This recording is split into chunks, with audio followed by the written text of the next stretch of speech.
ஓம் ஸ்ரீ குருபியோ நமக. ஓம் ஸ்ரீ மகா பெரியவா சரணம். ஆகஸ்ட் 16 வெள்ளிக்கிழமை, ஆடி மாதத்தோட கடை வெள்ளி. அன்றைய தினம் வரலட்சுமி விரதம். இப்போ நாம் சொல்லக்கூடிய பொருட்களில் ஏதாவது ஒரு பொருளையாவது முடிஞ்சால் எல்லா பொருட்களையும் கூட வாங்கி வைக்கிறதுக்கு முயற்சி பண்ணுங்கள். அப்படி பண்ணுறது மூலயமா உங்கள் வீட்டில் பண வரவு அப்படிங்கிறது தாறுமாறாக இருக்கும். என்னென்ன பொருட்கள் வாங்கணும் அப்படிங்கிற பற்றி தெளிவாக பார்க்கலாம். அதுக்கு முன்னாடி நம்மளோட வீடியோஸை இப்போ தான் நீங்கள் ஃபஸ்ட் டைம் பார்க்குறீங்க அப்படின்னா மறக்காமல் சப்ஸ்கிரைப் பண்ணிக்கோங்க. இது மாதிரி அப்டேட் தெரிஞ்சுக்கிறதுக்கு பக்கத்தில் இருக்கக்கூடிய நோட்டிஃபிகேஷன் பெல்லையும் கிளிக் பண்ணிக்கோங்க. இப்போ என்னென்ன பொருட்களை எந்த நேரத்தில் வாங்கலாம் அப்படிங்கிற பற்றி முழுசாக தெரிஞ்சுக்கலாம். வரக்கூடிய வெள்ளிக்கிழமை ஆடி மாதத்தோட கடை வெள்ளி. வரலட்சுமி விரதமும் சேர்ந்து வருது. இந்த நாளில் எல்லோரும் மகாலட்சுமியோட அருள் கடாட்சத்தை பெறணும் அப்படின்னா கண்டிப்பாக உங்கள் வீட்டில் மகாலட்சுமி பூஜை செய்யணும். அது மட்டும் இல்லை, வரலட்சுமி விரதம் எடுக்கிறவங்க அவங்களோட வழக்கப்படி ஒரு சில பேர் கலசம் வைத்து வழிபடுவாங்க.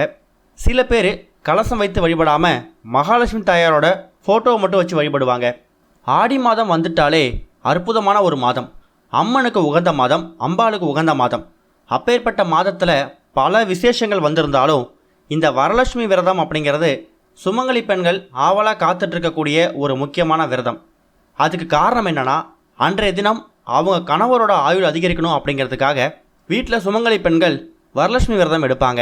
3லேருந்து 5 சுமங்கலி பெண்களை அவங்க வீட்டுக்கு கூப்பிட்டு அவங்களுக்கு பிரசாதம் கொடுத்து அவங்கக்கிட்ட ஆசீர்வாதமும் வாங்குவாங்க.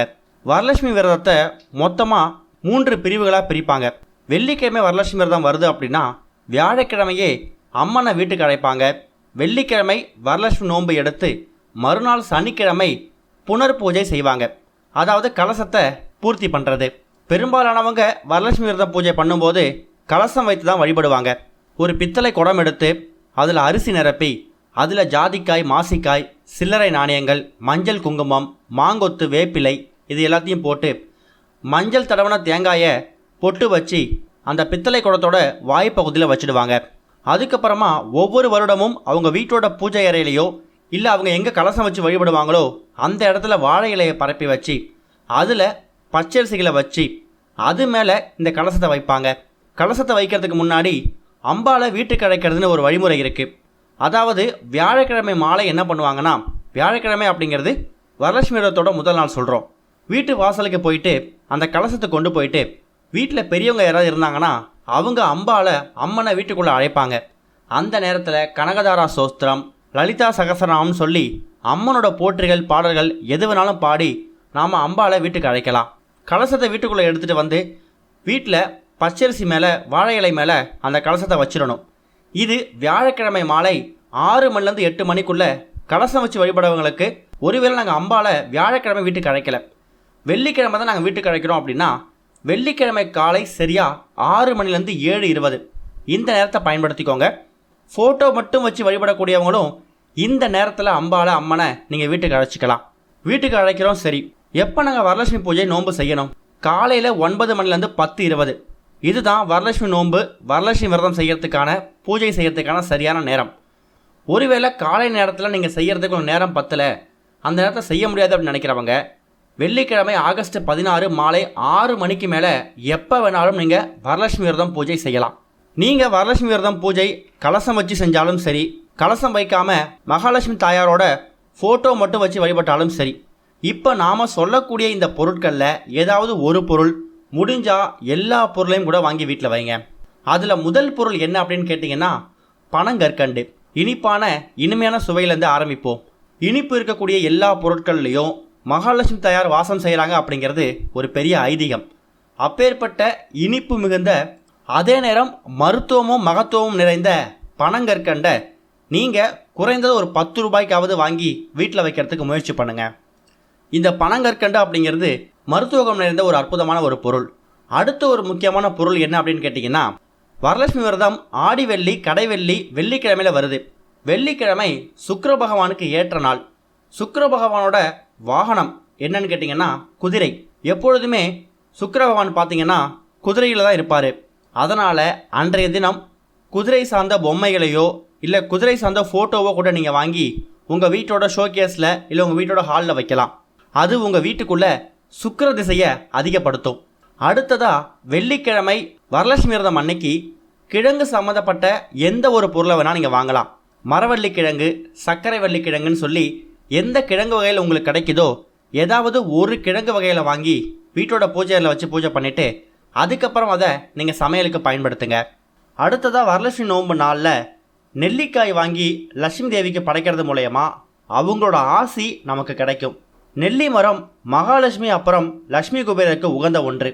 அடுத்ததாக லட்சுமி தேவிக்கு சிறிய தேங்காய் அப்படின்னா ரொம்ப பிடிக்குமா.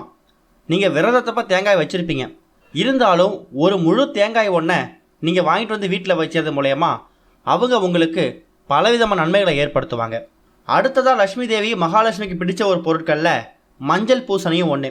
வரலட்சுமி தினத்தன்னைக்கு லட்சுமி தேவியை வழிபடும்போது லட்சுமி தேவியோட அருளை பெறுவதற்காக நீங்கள் ஒரு மஞ்சள் பூசணி வாங்கிட்டு வந்து வீட்டில் வைக்கலாம். அடுத்ததாக லக்ஷ்மி தேவியோட சகோதரன் சங்கு அப்படிங்கிற மாதிரியும் சாஸ்திரங்களில் குறிப்பிடப்பட்டிருக்கு. இன்னும் சில பேர் வீடுகளில் சங்கு வச்சு வழிபடக்கூடிய வழக்கமும் இருக்கும். சில பேர் இது வரைக்கும் நாங்கள் சங்கு வாங்கினதில்லை, சங்கு வாங்கி வச்சு வழிபடலான்னு இருக்கோம் அப்படின்னு நினைக்கிறவங்களும் தாராளமாக வரலட்சுமி விரதம் அன்னைக்கு சங்கை வாங்கிட்டு வந்து வீட்டில் வைக்கலாம். அது மூலயமா லக்ஷ்மி தேவியோட ஆசீர்வாதமும் மகாவிஷ்ணுவோட ஆசீர்வாதமும் உங்களுக்கு ஒரு சேர கிடைக்கும். வீட்டில் பணத்தட்டுப்பாடு வராது. அடுத்து நீங்கள் வாங்க வேண்டிய ஒரு முக்கியமான பொருள் மகாலட்சுமி தாயார் வாசம் செய்யக்கூடிய, மகாலட்சுமி தாயார் அமர்ந்திருக்கக்கூடிய மகாவிஷ்ணுக்கு உகந்த ஒரு பொருள், ஒரு மலர்னே சொல்லலாம். எல்லாருக்கும் தெரிஞ்சது தாமரை மலர். கண்டிப்பாக இப்போ எல்லா பூக்கடைகள்லையும் இல்லை கோவில் வாசல்லையும் தாமரை மலர் அப்படிங்கிறது ரொம்ப எளிதாக கிடைக்கிது. அப்பேற்பட்ட தாமரை மலரை ஒரே ஒரு மலர் கிடைச்சாலும் வாங்கிட்டு வந்து மகாலட்சுமி தாயாரோட பாதத்தில் வச்சு நமஸ்காரம் பண்ணுங்கள். இது போக வெள்ளிக்கிழமை நீங்கள் எப்பவும் போல் சாஸ்திரத்துக்கு வாங்கக்கூடிய பொருட்களாக இருக்கக்கூடிய மஞ்சள் குங்குமம், வாசனை மலர்கள், சந்தனம், அது போக முக்கியமாக ஒரு பொருள் கல்லுப்பு, வெள்ளை மொச்சை. இந்த பொருட்கள் எல்லாமே நீங்கள் நார்மலாக ரெகுலராக எப்போதும் வெள்ளிக்கிழமைகளில் விசேஷமான வெள்ளிகளில் வாங்குகிற பொருட்கள் தான். சுத்தமான பசும்பால் வாங்கி வைக்கலாம், நெய் வாங்கி வைக்கலாம், வீட்டுக்கு தேவையான அரிசி பருப்பு தானியங்கள் என்ன பொருட்கள் வேணால் வாங்கி வைக்கலாம். இது எல்லாமே நீங்கள் எப்போதும் வாங்கி வைக்கிறது. ஆனால் கட்டாயம் வாங்கி வைக்கக்கூடிய சில பொருட்கள் நம்ம சொல்லியிருக்கோம்ல, அதில் ஏதாவது ஒரு பொருள் முடிஞ்சால் எல்லா பொருளையும் கூட வாங்கிறதுக்கு முயற்சி பண்ணுங்கள். அந்த பொருட்களை வாங்கி வச்சு நீங்கள் மகாலட்சுமி தாயார் முடி பூஜை பண்ணிவிட்டு அதுக்கப்புறம் நீங்கள் பயன்படுத்துங்க. உங்களுக்கு செல்வம் சம்மந்தப்பட்ட எந்த பிரச்சனையும் உங்களுக்கு வராது. முக்கியமாக பணத்தட்டுப்பாடு இருக்காது. ஒரு பக்கம் நீங்கள் செலவு செய்து சில பொருட்களை வாங்கி வைக்கிறது இருந்தாலும் இன்னொரு பக்கம் மகாலட்சுமி தாயாருக்கு பிடிச்சது தானம் செய்யறதான். மகாலட்சுமி தாயார் உங்களுக்கு எந்த அளவுக்கு அள்ளி அள்ளி கொடுக்குறாங்களோ அதை உங்களோட தேவைக்கு ஏற்ப எடுத்துக்கிட்டு மற்றதை எப்படி இல்லாதவங்களுக்கு உதவி செய்கிறீங்க அப்படிங்கிற பார்த்து தான் உங்களுக்கு மகாலட்சுமி தாயார் மறுபடியும் அள்ளி கொடுப்பாங்க.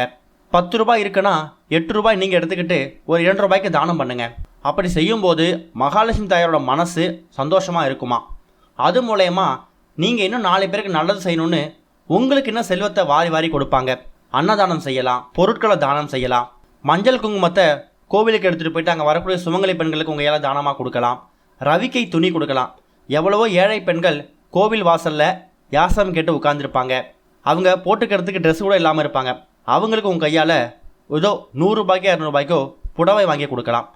இந்த சின்ன சின்ன தானங்கள் செய்யுங்க. கண்டிப்பாக மகாலட்சுமி தாயாரோட அனுகிரகம் உங்களுக்கு கிடைக்கும். ஓம் ஸ்ரீ குருபியோ நமக. ஓம் ஸ்ரீ மகா பெரியவா சரணம்.